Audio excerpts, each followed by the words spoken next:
Alors qu'on pouvait s'attendre à ce qu'il donne un conseil moins pragmatique, moins direct à Kylian Mbappé, qui est son compatriote et qui a été donc son coéquipier aussi en équipe de France, puisqu'il faut rappeler que Mbappé et Benzema, ils ont joué en équipe de France lorsque Didier Deschamps avait décidé de le rappeler. Ils ont joué donc l'Euro 2021 donc ensemble. Et même s'ils ont été éliminés à la finale de cet Euro-là par la Suisse, mais ils ont joué l'Euro ensemble. Donc Kylian Mbappé, qui connaît le Real Madrid mieux que quiconque pour y avoir passé plus de 10 années de sa vie, et donc il est le mieux placé pour donner un conseil à Kylian Mbappé, et il a donné donc un conseil assez important à Kylian Mbappé vu les performances assez donc au terme de Kylian Mbappé pour ses débuts avec le Real Madrid, même si au niveau des chiffres ça ne sort pas trop parce qu'il a déjà marqué 11 buts et fait 2 passes décisives,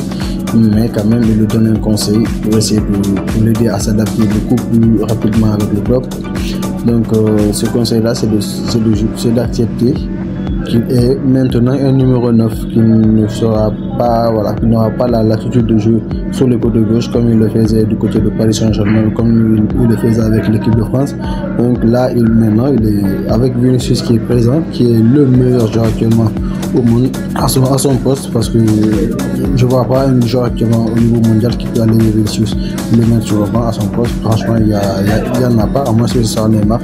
qui est d'ailleurs tout le temps blessé, donc il n'y a pas d'autres joueurs qui peuvent l'enlever sur ce poste-là. Donc le mieux pour Kylian Mbappé selon Benzema, c'est qu'il joue en tant que numéro 9, il accepte cela et qu'il essaie de s'adapter, parce que voilà, s'il veut donc être vraiment dans la durée, même si on sait que c'est pas ça, c'est quelqu'un que Florentino Pérez, le président du club, veut et voulait, et il veut donc dans la durée du club.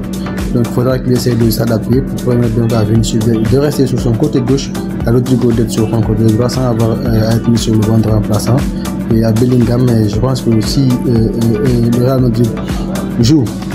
de cette façon-là, Mbappé accepte de jouer à numéro 9 et tout, ça, le seul souffrant de cela, ça sera un peu Bellingham, qui lui a habitué à jouer en tant que numéro 10, mais en jouant donc en tant que numéro 8, il sera beaucoup moins décisif, il aura beaucoup moins d'occasions de marquer des buts ou de faire des passes décisives comme il le fait actuellement. Donc ce sera lui le plus grand perdant, à moins que le Real Madrid ne fasse comme le Barcelone en passant dans un système à 4-2-3-1 avec Bellingham à numéro 10, Vinicius à gauche, Rodrigo à droite, Mbappé en pointe, Valverde des milieux défensifs, Camavinga milieu défensif, ce qui serait donc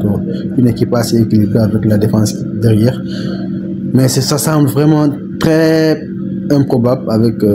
Carlo Ancelotti, qui joue depuis donc le début de la saison avec son même système que la saison dernière, même si voilà, il a changé quelques fois pour essayer de s'adapter, mais vraiment il joue avec ce système là et on ne va pas changer cela, parce que c'est un coach qui est direct, qui veut imposer ses idées. En tout cas, on a hâte de voir ce que cela va donner pour la suite de la saison, mais déjà face à l'Atlanta, il faudra qu'il trouve une solution, parce que s'ils se font battre, ce sera quasiment adieu la Ligue des Champions, et ce sera une humiliation monumentale pour le Real Madrid et une joie incroyable pour le FC Barcelone. Laisse savoir ce que tu penses de ce sujet-là dans les commentaires, et abonne-toi surtout. À la prochaine. Ciao.